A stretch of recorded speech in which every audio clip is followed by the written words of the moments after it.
Guys, what is going on? It is your boy Grant Guy today. And once again, guys, I'm just going to remind you real quick. I've never seen One Piece in my life. I don't know what the One Piece is, but this guy does. Dude, guys, I know what the One Piece is. You won't tell me, dude. Yeah, no spoilers. No spoilers. But we're not talking about that today. We're talking about... And I'm Jacob, by the way. Oh, sorry. And this is my boy Jacob. No, you're good, you're good. And I know what the One Piece is. He knows what the One Piece is. Like, you're not named at all. You're just... Guys... This is the unknown man who knows what the One Piece is. Dude, and it's like, then everyone's off to find the unnamed man who knew what the One Piece was. You want the co-host? You can have him. Yeah. Find him. I wonder how much the idea of the One Piece would cost. Like, if I knew what the One Piece is in advance, how much would that knowledge cost? Do you think a lot. If you were dark subject, do you think if you were like dying, could you email Oda and be like, just tell me, please? I mean, you probably have heard the instance of the Make-A-Wish kid, right? I did, and that's like the only kid that knows what the One Piece is. Yeah, I think he died, though, so he doesn't know. I'm pretty sure. He no longer knows. I mean, he was crying after he was told. So. Really? Yeah, he said he was crying, and he said, One Piece is beautiful. Then he died an hour later. I have no idea about that part. Yeah. Actually, the kid wasn't dying until he heard what the One Piece was. Yeah, so Oda would do that for Make-A-Wish 13 years ago or so. So I guess would he do that now? Emailing him like, I'm dying. Tell me the One Piece. Nah, he would definitely say it in person. Yeah. Yeah. Right. Yeah, I guess you have to be a kid too. It's gotta be the only way. True. Yeah. It's, me, a grown man, walking up to him. Tell me. Hey man, can you like tell me what the One Piece is? Yeah. I'm not even like call my friends or they love it. I just want to ruin it for them, you know? I hate that they enjoy something that I'm like not a part of. Yeah. So like I want to ruin that. I think Naruto's better. I'm more of a Boruto guy. I actually call this mid piece. He's like doesn't understand a word you're saying. Yeah, he's like Koriwa. What? But guys, we're talking about, as you see from the title, Thriller Bark. Thriller Bark. Wow. Best arc in the series. Best arc in the series? Ooh, just kidding. Very controversial take. Very controversial, guys. Very controversial. And guys, honestly, similar to Skypiea, a controversial take. I did really like this one. But it is, okay, I really liked it, but it's lower for me, if that makes sense. Yep. Meaning, I pretty much like all of the arcs so far. Don't kill me. But this one it's lower. You're going to love Grant's take later, guys, with Fishman Island. You're going to love it. All right, keep going. yes. But yeah, so let's just get into it. Okay. So, the man who knows more about One Piece than I do, take it away, Jacob. Okay, so this island is a little bit more different because it's going for a Halloween vibe, you know, or like, you know, Zombie Island. Which is a part of the fun of One Piece. You get to do different themes with each island you come across. Yep. But this one brings us to Thriller Bark, this arc, and we meet Brook, the skeleton, who is a musician, and we learn about him a little bit. I'm just going to do a general summary. Yeah, we immediately get into some of his backstory, at least how he died and stuff like that. Yep, and then basically the first, let's just say half of the arc is... establishing the island. There's something weird going on where the Straw Hats, they get picked off one by one, and you're like, where are they going? What the frick? And then the second half is Luffy fighting the villain and the whole shindig with that. There's like a party after, and there's some crazy stuff that gets going in there. It's crazy. Some big moments here. Yeah, so let's start with Robin on the ship getting licked by Absalom. What the frick was that? All right, basically, guys. Honestly, I would have died a happy man having forgotten that character existed. But I've just been reminded of it. Dude, it's like literally like one of the worst characters in One Piece. He's like a pervert, which... Even the fight with Sanji, all right, there's a guy with invisible fruit, and Sanji's like, there's one fruit I wanted. It's invisibility fruit, so I could peek on woman. And it's like executed kind of weird with the dub because he's like this. I really wanted woman's bath, the invisible New fruit, because he says it there. I shall finally. Right. I need this fruit. I've been dreaming of this fruit. New girls. Yeah, he says new girls. Okay. Yeah. I think the manga is like woman's bath or something. It's like a peek on the girls. I'm pretty sure he just says nude girls like every other. I don't like that. I did not like that Sanji fight. It's okay. I mean, the salt thing is cool, but yeah. Plus, that fight lasts so long. Yeah. Holy crap. But dude, well, we're like skipping ahead to fights, but the Usopp versus Perona though. Oh, dude. I had to like spark my memory for a second. Yeah. God tier That's fight, like, dude. yeah. The way that he really beats her, Perona has one of my favorite laughs, by the way. The yeah. I love that. I love that. Yeah. The way that he defeats her, so good. Yeah, her like power. Yeah, her power. Wait, should we just start? Wait, back to Absalom. We'll get to it later. Back to the who licks Robin. I mean, if I was in the One Piece world, and I had the invisibility fruit, I probably lick Nami or something, but. Like, that was just weird. Like, wait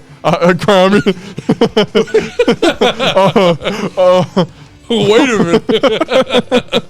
I'm just saying. I'm just being honest. Girls. No, just specifically Nami. I'm not saying if I had the invisibility fruit in real life, I'd lick girls. That's weird. If I was in the One Piece world. Yeah, if you're only in the One Piece world. Not Makino from the bar. No, Nami. Please stop. Yeah. Anyway. Whatever. Anyway. So, the licking bandit is on the loose. I don't know. I just started feeling licked. Yeah. Well, all right. Wait. Whatever. So, basically, they meet a skeleton. They presume it's dead, and it's on a ship. And they're like, "What the flick?" And then it's revealed the skeleton is alive, and his name is Brook, and he has an afro. This is the introduction to Brook. Thriller bark. Yep. And let's just say the story now. Basically, his backstory in the Straw Hat, backstory category tier list. It's pretty up there. It's like A tier probably. It is. I would say this is definitely one of the most emotional. Yeah. For sure. And it's crazy that they bring back Laboon too, like in a big way. Like what?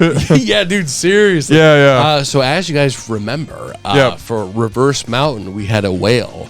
And you don't really think about this story much later on, but it's revealed that Laboon was a little baby whale, and these pirates were like, we'll come back eventually. And it's been like, 50 years? Something like that? Yeah, it turns out, like, when we meet Laboon, the Crocus, the guy in there, is like, oh, there's pirates that left Laboon. And we're learning now these are the pirates with the skeletons on the Rumbar pirates. Yeah. Well, basically found out that every single one of those pirates dead. Yeah. I just want to make sure it was set up and not retconned.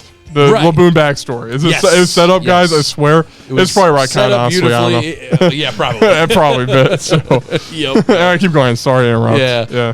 But yeah. So then we just get to the island after that point, right? Well, basically, Luffy asks Brook if he wants to join the crew. Yeah. He says thanks, but no. He then does a little bit of skedaddling on the water. Okay. Yeah. And we get to the island itself.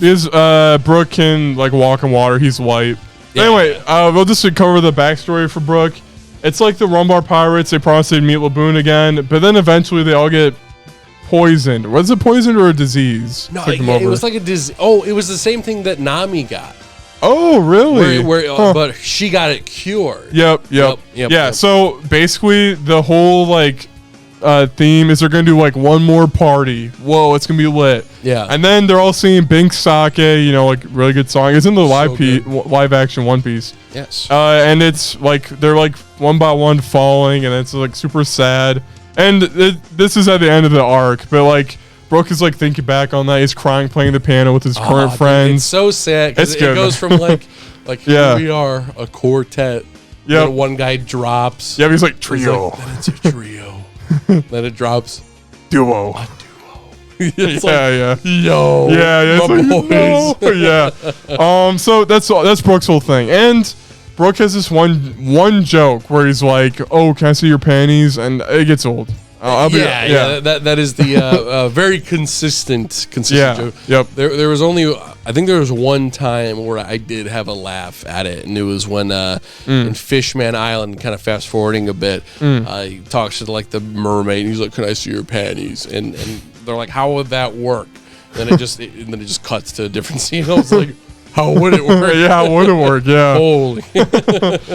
Yeah, so that's all broke. And then they get to the island. They, like, land. I think they, like, you know, pull up some other Thousand Sunny's little, like, boats. Like, they had the Mary Go mini version. The Mini Mary. Mini Mary, that's it. Yep. And they meet a Cerberus. And yeah, the guardian of the island. It's like a Cerberus monster freak, but yeah, it's 2 wolves and a fox, and the fox is very insecure that it's a fox. I forgot about that. But yeah. all the animals on this island, they're really sus. Like they're sewn together a little bit. Like what's up with that? Yep. And then there's also that, you know, this is where this arc is funny. A lot of people don't really remember it as being funny. But like they get moments where like they walk in on a tree drinking tea with his friends, like yeah, exactly. Yeah, it's like what the frick, or like a zombie, you know, starts like crawling on the ground, then Luffy just pushes him back in. Yeah. That's a bunch of shenanigans. There's no words exchanged. Luffy just walks up to him and just push. Yep. And that's it. Like, yeah. It's just funny. It's really a funny arc. Yeah, and then honestly, this is kind of like the setup and kind of where it gets slow for me. So I'm gonna speed run this point. So. They go to the island, and then they meet Dr. Hogback, which is Chopper's, like, idol, basically. And Hogback he's being a sussy baka. And I think he's sus. like, oh, you can sleep upstairs. Oh, and this is cool. Yeah. Because I believe it's Usopp, Nami, and was it Chopper? Yep, and Chopper. Yeah, it's like the week 3. They're in a, like, mansion by themselves. Yeah. Nami is bathing alone. I think Absalom's there. Yep, and then he licks her and pins her against the shower. And then Usopp is like, is everything okay now? Yeah. Yeah, it's like, what the frick? And then they thank Nami for being able to see her nude. Yeah, where he's like, Usopp runs in, it's like, thank you. Which is funny because Nami did say, guys, quick! And then he comes in.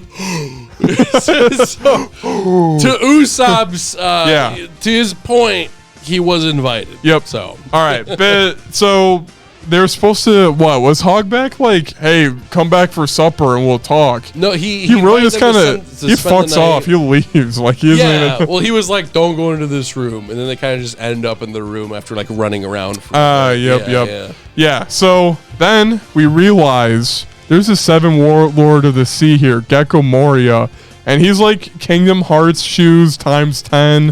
His proportions are weird. Yeah, he is baked like a chicken wing, dude. Yeah, yep. Or chicken drumstick, if you will. Yep. You know, fat on the bottom, tiny little shriveled up head. Yeah. Like so good. It's like a doll where if you push his head, he like, you know, go like this again. yeah. It's like a little bowling pin or whatever. Yeah. And we learn the motivation from is he wants to make an unstoppable shadow army because all right, here's the old devil fruit, guys. He can take your shadow. He's got to snip it off. And then he can put it into a corpse, right? Yes. So he's modifying these corpses, making them broken. You know, well, broken as in like really powerful. Yeah. Like a lion attached to a penguin. And that's how he controls them. Yeah. Is after that, because he can't put it in like another living thing, because then he wouldn't have any control over it. Oh yeah. Yep. Exactly. Yep. And then it's revealed he's working on this guy called the Continent Polar, Oars the Continent Polar. Yep, classic Oars. Yep, and basically it's a giant ass monster, and it's like insanely huge. And Moria gets Luffy's shadow, and he puts it into freaking Oars's body. But I just want to point out before that point, one of my favorite moments in the arc. I don't know why I love this so much. Is one of the best things in certain arcs is when Luffy like first meets like the big bad of the island, and this one was one of my favorites because like as he runs in, Moria is just kind of like chilling. He's like laying down on the floor with like his hands on his head, and he just kind of looks at him. He's like yeah, you're Luffy. Yeah. And then he like tries to hit him, but you know his Gecko has his shadow that like blocks all of his punches. Yeah, so he's just kind of like toying with him. I like that. So, we get our first Luffy versus Moria fight. Yep. So it's a pretty fun fight. Yeah. And we get to see Luffy throw some hands a bit. So I quite like that part. And then meanwhile, in the backside with the other Straw Hats, they're kind of experiencing each other's shadows. Like Zoro gets his shadow stolen, and then the zombie he goes into, it's like a scar on the Samurai's back is shameful. And then they're like, yeah, that's Zoro. Yeah. And then like there's like a dog one that like randomly protects Nami, and they're like, what the frick? Yeah, they're like, it's like what? It's kind of like your first watch. You're like, what the frick is up with that? Oh, it's like I had no idea. I was like, oh, okay. And also, I thought it was funny because Frankie builds a bridge in like 10 seconds here. That's pretty epic. Like literally, there's like a chasm, and then he like builds it in like 2 seconds. Like, how do we get across? And he's like, all right, it's done. Yeah. Oh. Oh, wow. All right, so yeah, all the Straw Hats are basically converging so they can take on Oars.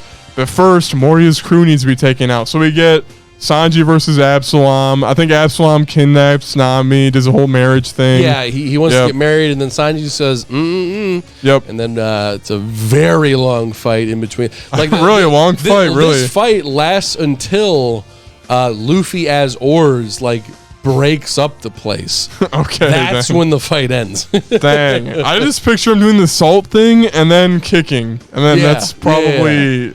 That's like that's way into it. Yeah. Oh wow, okay. And then Usopp versus Perona, which the best fight. Perona has the mellow fruit. I don't even know what the frig. Whatever. She has a ghost where it could. I thought it was like the sorrow. That sounds better. Yeah. Basically, she'll send out like a bunch of ghosts that'll make you very depressed. So Zoro will be going in for a cut. A ghost will touch him, and then he's like, I'm no better than a worm. A worm. Yeah. And then Usopp Blue is like, I'm always depressed. I'm always negative. And then, I'm always negative. You're like, that's a horrible way to live. I'm like, yo, my boy. And then like where the ghosts go through him, it doesn't affect him. And he like gaslights the frick out Perona. It's got to the point where she's like feeling sorry and all that. And like she's doing this. She's like, it's a cool fight because she's like tricking Usopp into thinking she grew like sizes when in reality it's a projection. That she's like actually a ghost or whatever. And dude, when Usopp like figures out exactly where she is, and it's like, I'll fire the shot. I'll do it. Do it. Another great part. It's good. Usopp has a good fight here. I like it. Yeah. And then we get Oars versus Straw Hat Crew. Wait, no, there's like, all right, no, Oars is in, okay, sorry, I'm skipping myself, guys. Luffy is in Oars, and Oars wants to roleplay being a pirate, so he's like wrecking the place. It's like Luffy's personality. Oh my gosh, there's so much stuff here. I almost forgot. Basically, Brook's Shadow was in Ryuma. Yes. So then Ryuma fights Zoro, and Zoro wins, and this is how Zoro gets another one of his swords, which actually comes into play later. Yes, because the samurai is from Wano. Yeah, and I think they name dropped that, right? You're saying they do. This is the first Wano name drop. Yep. So. And Ryuma, he's a pretty important dude from that. Actually, he's not that important, but in Wano, it's important. And I do want to mention one thing that did bug me. So we find out later on. I'm skipping to the fight a little bit, but I'll backtrack. We're basically there. So basically, Luffy as Oars, they launch a bunch of sea salt into his mouth, and it's not enough. It's not enough. I forgot about that. Yeah. But earlier, he literally jumps into the ocean, and he like kind of bathes in it for a little bit until he's pulled out. Okay, did it get in his mouth? Does it? I don't think probably not. I don't know. I remember that was like the big thing is they were like, oh, they have to be like hit by salt. But yeah, maybe it was that they have to swallow it. I don't know. I remember that kind of bugged me because I was like, I mean, I get that that's not enough. Yeah. He freaking jumped in the ocean. I mean, I mean, anything with the seawater, like if you think about it, like for the live action, they made a mistake because Arlong takes it and splashes it a little bit. Then the Devil Fruit user's like, oh, I'm so weak from being splashed by water. Yeah, but it's like literally sailing. There's like water in the air. Like so now, how do you explain that now? Like, yeah. Because I always figured it was that you have to like be in it. Yeah, like, you have to be like dunked. Yeah, and then it's like okay, now I can feel it. Yeah, but then and what is Shadow? Stone. Yeah, what is Shadow with Devil Fruit properties give the corpse it's possessing? The Devil Fruit can't swim. That's a question we're asking ourselves. God, no one knows. No one knows. Yeah, because the whole thing is that the reason that salt works is because it affects the Devil Fruit inherently. Oh, okay. The Shadow Devil Fruit inherently. Yeah. because the weaknesses like connect. Okay. So I think that's why it bugged me, because I was like, shouldn't it do the same thing? Then it would definitely. Yeah, because he like soaking it through the skin. I mean, right? Unless the continent poor has like tough skin. Yeah, I guess so. Yeah, I don't know. Yeah, it's too tough. Suspend your disbelief a little bit. Yeah, they take out that one scene. It's fine. Maybe it's filler. I don't know. Yeah, exactly. Yeah, but all right, it doesn't really matter in the end. So, actually, how does Luffy get ores, Grant? Can you answer me that? I forgot. Yes, they basically they keep the shadow busy. Okay. And they pummel him with more salt. Oh, okay. So when's the scene? Time, the first time that the salt goes into the mouth. Yep. It doesn't work. I think partially because of the amount, but all okay. So basically, Gecko's shadow is inside of ores. Yeah. And then he like raises up the salt. And they're like, oh, he didn't swallow it. Okay. And then he explains, hey, it wouldn't have worked anyway because it's not enough. Okay. So later on, it does work because they're distracting the shadow. More salt goes in. That works. Okay. When does Luffy? So then Luffy gets out, right? At that point. Well, Luffy's by himself without a shadow. When did? Oh, I forgot about that. So, yeah. All right, I can. This too. Yeah. So basically, when you lose your shadow, your body's still chilling. You're just kind of weak for a while. Yeah, I forgot about that. Yeah. But you can't go into the sun. So Luffy wakes up eventually after losing his shadow, and then we run into the really ugly zombie people in the forest and the old travelers. It turns to be a man with very grave wounds, and he's very old. Not a zombie. Yes, exactly. Yeah. And then they literally find as many hundreds of shadows. Yep. They slap him into Luffy, and I believe actually now that I'm thinking about this, his shadow does not come out until he like smacks up ores. Okay. As Nightmare Luffy. And before that, I think this scene's happened before, but the ores fight is really special in my opinion because it's like the one time the Straw Hats actually do a teamwork, like work together kind of deal. Well, they actually show off their most powerful move. That's a very powerful move. Like the mech, bro. The mech. Dude, the mech was so dude, if only Robin, like, honestly, dude, like, if only Robin. Dude, I'm sorry. Random side thing. Robin is quickly becoming my, like, absolute favorite. In this scene, they're like, quick, Robin, grab onto Frankie's legs. She's like, no, I will not do that. And, like, Robin, no, please. And then in Punk Hazard way later, when they swap bodies and Frankie's voice is in Chopper's body, and in Chopper's face, Frankie's like smiling like, it like goes dead face on Robin. She's like, Frankie, if you ever smile with that face again, I will destroy you. Yeah. He's like, oh, okay. And then he talks for like a split second, and she's like, what did I say? It's good. It's good. So funny. Dude, yeah, Robin's good that way. Yeah. But, I mean, I'm just saying, the way that it's like Chopper's like, all right, he's a zombie, break his back, then he can't support himself. Oh, yeah. We need to bust down his arm, you know? Like, they want to basically break his back so he can't move anymore. And it's just cool because, like, Sanji does this, Zoro does that. Oh, Nami's doing this over here. You know? Yeah. And like Sanji even gives Zoro, like, a boost to get up to him. Yeah, there's a lot of, like, cool team-up moments in this one. Because normally it's sort of like a 1v1, 1v1. No, I agree. I didn't think about that before. I think that's really cool. Yep. And then Shadow Luffy shows up, and at this point... Nightmare. Oh, Nightmare Luffy. Thank you. And I'm just... Can you tell me the moment when... all of a sudden, like, Or's stomach opens up and then Gecko is piloting it, right? That's like the very beginning of the fight. Okay. So it's already been happening. Yeah, because like after like the first punch, he like lifts up the freaking cloth. He's like, it's me. Yeah. So Gecko's chilling in the belly of Ors and he's using his shadow power to cheat, kinda. Then Nightmare Luffy shows up, which he's got 100 souls of. Or 100 shadows inside of him. They stuck a ton of shadows inside of him, like a lot, I guess. Dude, and the way that he fights, I'm not at the point where it's Gear 4 yet. Is it just Gear 4? I feel like I honestly don't remember Nightmare Yeah. Luffy. How does it work? Like, what's he do? It's basically he jumps up and just has incredibly powerful punches and jumps. Okay. Yeah, because like this is another part where I was a little bit iffy because they're showing like as they're stuffing Luffy with shadows, they're like, is it working? And then they toss him a sword. He's like, I'm not a swordsman. And all of a sudden he does this like badass like swordsman move.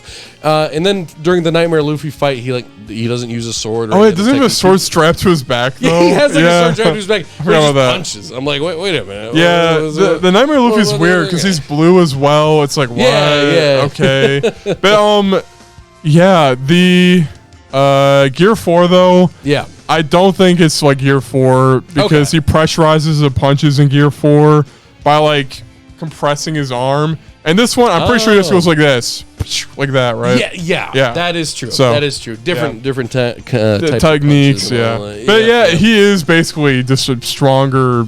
Luffy. Big old strong Luffy. Which honestly, Oda, don't do that again, please. Thank you. All right. Anyway, he didn't really. They just took down Oars with Nightmare Luffy, and then Luffy took on Gecko Moria. After which we should get into. Yes. Yeah. Actually, a real quick side thing. Yeah. Would you be mad? Yeah. Let's say that it's the big final fight, which I'm assuming is going to be against either. It's the big final fight. It's either like I don't even know. I think Black. All right, dude. I'm just saying. Yeah. Does Blackbeard kill Shanks? And then it's either going to be that, or it's going to be he defeats Blackbeard. Yep. And then it's a government. No. I think it's going to be the final closing like as the credits are rolling. Okay. It's going to be him versus Shanks. Okay. It's the big like final like, all right, you earned this. And then they're fighting and then it says the end. You know, me and Mason were talking. We think it's going to be the final fight will be Blackbeard, World Government, Straw Hats, and then sort of like another maybe Shanks. Marineford. Yeah, basically. Because I mean, Oda did say Marineford was like a taste of the finale. So it's going to be a lot of like factions, I think. I like that more. Yeah. That's a lot cooler. But how would you feel if there's a moment Luffy's like, guys, Gear 5 isn't enough. Luffy! All of a sudden, a beaten up Gecko Moria comes crawling to him. Use Gear 5 plus all these shadows. Nightmare Joy Boy. Dude, why you Nightmare Joy Boy? Bro, Gecko Moria. Dude, he's dead though. He died in Marineford, bro. What? Yeah, remember Doflamingo was like... Yeah, he did do the thing. Dude, I'm just telling you now, Gecko Moria comes back. I figured. Yeah. Guys, unless you see it on screen, it didn't happen. It didn't because Doflamingo is like, now you die. And then who asked you to? Higher. That was really my question, but that's not what I said. Camera pans up to the sky. He didn't die. Unless you hear that One Piece sound effect, the when you get stabbed, the chink. Then he might be dead. Okay, I mean, you're gonna get to a scene where someone gets shot point blank with a pistol 7 times, and they stand up after. Well, I've also seen a point where someone was shocked with millions of volts of electricity. Okay.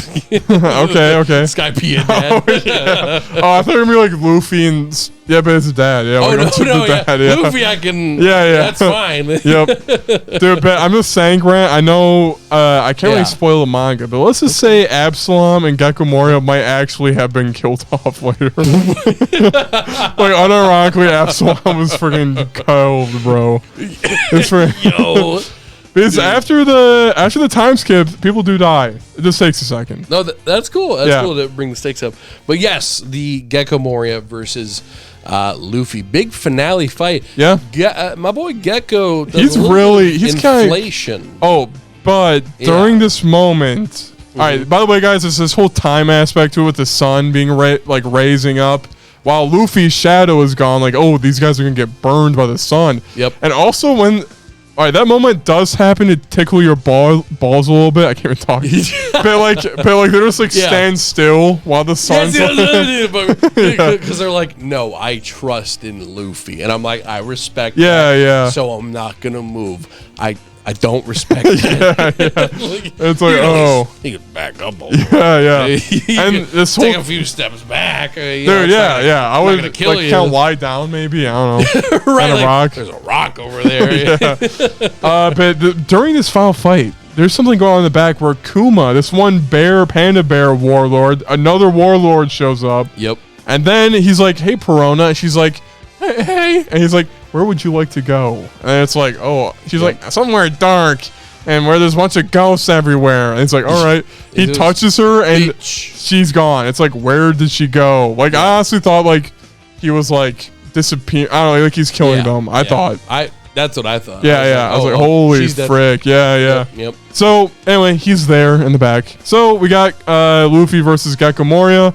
And Luffy, really this fight, what I remember, is he really just kind of is gear 2 and just overpowers Moria. Yeah, I mean, it's pretty much Gecko Moria just inflates himself with like a bunch of shadows. Yeah, he's like, you can eat a bunch of shadows? With the frog. Well, I can eat a bunch of shadows. Yeah, and then he turns into like a big old frog. Neck. Yep. And then it's just sort of like a let's see if I can pop you. Yeah, Of a fight.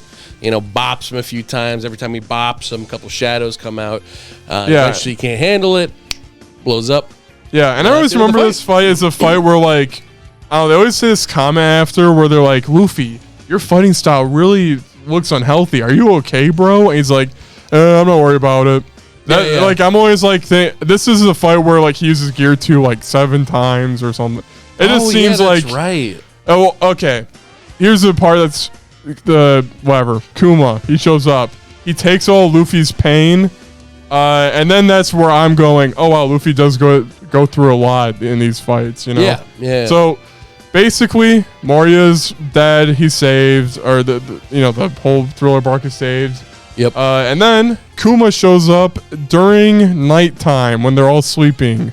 Wait, I need help on this. Yeah. They're all sleeping. Or no, sorry, that's later. Is it sleeping? It's like as soon as Moria's defeated. Okay. They're like looking up a hill, and Kuma's just kind of like chilling there. Yeah, but then how does Sanji get separated with Kuma? Or is it? I know it's Zoro, but so basically, Kuma's like, his Riz face going on, bitch, and then there's like an earthquake move and everyone gets like knocked out. Okay. So after everyone gets like knocked out, Zoro is the first one. No, Sanji's the first one to wake up, and then he's basically talks to Kuma for a bit. Yep. He makes the offer of taking the pain. Zoro comes up and and does a tiger strike. Right? Yep. Is that the one where he's like with a sword? Yeah. That move's sick, dude. Yeah. So good. Dude, hell yeah. And we get to see that Kuma's a bit of a robot. Dude, he's got some robot stuff going on. He's got some robot stuff going on. Little sauce. And then Zoro says, "No me." Yep. Sanji wakes up for a split second, only to see Zoro walking into the bubble, experiencing all the pain. Yep. Everyone else is knocked out. No one else saw it, aside from like 2 random people. Yeah. They're like, Sanji, we got to tell him. Then he's like, shut up. Yeah, this is very Dragon Ball Z, where like Piccolo can hear them talking about like Goku's heart attack, and then like Robin can hear with her ear on the wall. Like there's some people. I forgot this year. Yeah, there's some people like that. Know the knowledge, like Sanji, Robin, Zoro. They all know, but the other guys they don't know that Zoro took one for the team. Zoro is definitely very uncontroversial. Definitely like my favorite character. Dude, I mean, when I first saw it, man, it was just like, this is insane. Holy frick. Just the absolute loyalty to like the captain. I love it. Like I was thinking about this before. If Luffy like suddenly turned evil, like it was like I'm gonna kill everyone, I feel like Zoro would like still be with him. He'd be like, if that's what you want to do. Oh yeah, maybe. Yeah. No, I see it. I see it. But I could see like everyone else being like, no, no, wait. And I also do like it where like Luffy's like, I feel really good, and Zoro doesn't. He's like, I like the aspect. He doesn't want to reveal it. Because he doesn't want to make him like feel bad. Yeah, it's just like, oh no, I took the pain. This is my Nothing happened. Yeah. And this affects him for a long time. It's not just a quick little like, I got some rest. No, all that Luffy pain is nice and gone. Yep. Like, I mean, he's a little weakened for Saw Body, right? Like, coming up. Like, yeah. Well, that's one of the big things is, like, he just, like, straight up can't fight. There's one point where he's, like, knocked on the ground, and they're, like, trying to drag him away because he just can't move. Yeah. So I thought stuff like that was done super well. Yeah. I really like that. Yep. And then, so that all happens, and then we get a pretty good party. Of all the One Piece parties that happen, this one's pretty fun. Yep. One of the more iconic ones we get. This is where we get the reveal of Brooks' backstory. Laboon. Yep. And also, I think it's the first time when Chopper and does the chopsticks in the basket going like that with the chopsticks. Very random. Yeah. It's my brain, I guess. I just remember stuff like that. Yep. And then very important, dude. We meet that one girl who wants to get married, and she asks out several husbands, bro. Dude, I can't believe. Yeah. Okay, so there's this very large Charlotte. woman. I think her name's Charlotte. Yeah, that sounds about Yeah. There's this very large woman with pink hair, who, you know, Luffy's mom. You know, she's Luffy's mom. Basically, at one point, she's like, "Take this piece of paper, and then we can meet back up." Yeah. By the way, my mom, and immediately. Yeah. At that point, I was like, Big Mom. Oh, so immediately you're like, that's a view of her card, Big Mom. Big Mom. Dude, nice. Yeah, that's a cool detail people miss on that. Yeah. Well, as soon as you said like mom, I was like, oh. True. There it is. And there isn't much like female moms in One Piece. There's like no moms ever, actually. Yeah. It's like a dad kind of deal. Right. Dead moms everywhere. Yeah. So anything else with Thriller Bark? No, that's about it. After that, we're heading off to this goes directly. There's all right. The Hogback thing. Chopper has to do some drama with Hogback, where Chopper is like, this isn't proper doctoring. Making zombies isn't Chopper ethical. does have some pretty good moments in terms of like character development. You know, don't meet your heroes. Don't meet your heroes. Yeah. And then there's this one zombie girl with plates, and there's a whole story with that. That story's okay. I mean, wow, that one was very forgettable. Actually, I completely forgot about that. Dude, don't drop the plates. She dropped the plates, and essentially, honestly. No, it couldn't have existed without Hogback. I don't know. I think he's the more forgettable part about it. Basically, he's obsessed with this one actress. The actress. I remember that. Says no. So then, isn't that the room he tells Nami and them not to go into? It's like her room or something. Yeah, that was like. No, the room that they couldn't go into was the operating room. That just happened to be like a secret room. I think. Okay. Yep. So. So basically he ends up like pushing her off the stage at like a musical she's doing. She dies. He then uses a random spirit that like hates plates, puts that shadow in. She really hates now plates. She hates plates, and that's the whole thing. Yep. And then that spirit, I was so confused at this point actually. Because basically, one thing I forgot to mention is that as Mori is being punched after Luffy wins, all the shadows go back to their original owners. And one of them is the plate girl. And it starts as like a really random scene. It's like in England. Yeah. And it's like, darling, are you feeling all right? And she's like, oh my.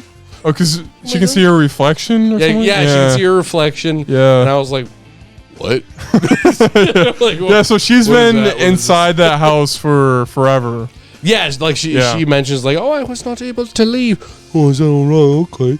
Then that that's just all right. cuts. I'm like, pans to the house husband. It's Muzan from Demon Slayer. He can't go out there in the sun. Holy. Yikes. Yo. Dude, holy. That's all right then. Don't go out to the sun. That's all right. That's all right. Still can't go in the sun. No. No.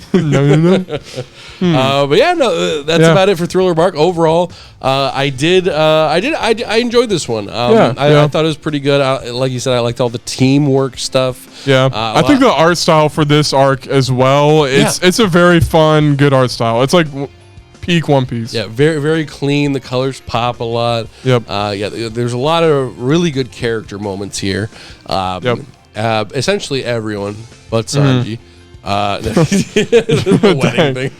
yeah. I would say everyone has good moments. The arc overall is good. I think it's just like pacing issues here and there. Yes, because it is also a very long arc. Yep. But my biggest negative for this one, I think why I don't really put it up there is because the islands that I like the most are the ones that have like a bunch of like history behind it. How did the island get this way? And this one has a little bit of that in terms of like, oh, why are the zombies here? Yeah. But we find out why the zombies are there very early. Yep. So it takes away pretty much the rest of the mystery, because other than that, there's not really a purpose to the island. It's a ship too, so it's like it's not even an island. Like yeah, exactly. So I just, it kind of lost me in terms of interest there. So the only thing that was still really keeping me there was like oars, what that whole thing was about in Gecko Moria. So there was a moment in the middle where they were kind of just like running around and in between the fighting, because I like the one-on-one fights, especially the Zora and the Usopp one. But in between that, I didn't really care for a lot of the walking around. But that's my biggest negative for that one. I just like it when there's a lot more story to it. So well said. Yeah. That's about it. But Jacob, what is your for real rating for Thriller Bark? I was gonna do a 3.5 out of 5. 3.5 out of 5. Yeah. I 100% agree with that. I think it is right above average. Yep. It's got it's by no means bad whatsoever. I really liked it overall. So yeah, I will give it a definitive 3.5 out of 5. It's just one of the more like forgettable ones, I guess. Or when people finish One Piece, they aren't gonna go Thriller Bark. Am I right? Right. But it's a fun experience. If I was on Family Feud and they were like, name every One Piece arc, I'd be like, I'd go like, Romance Dawn, Water 7, Enies Lobby. Then I'd skip to like Sabaody, and then go from there. They'd be like, oh, you forgot the Halloween one. You got me. Yeah, son of a bitch, Steve. Yeah, it's Steve. Damn it. All right, big eyes. Thank you. Cool. Check us next time on Sap by OD. Woo! Let's go. We'll see you then. Bye-bye. Bye.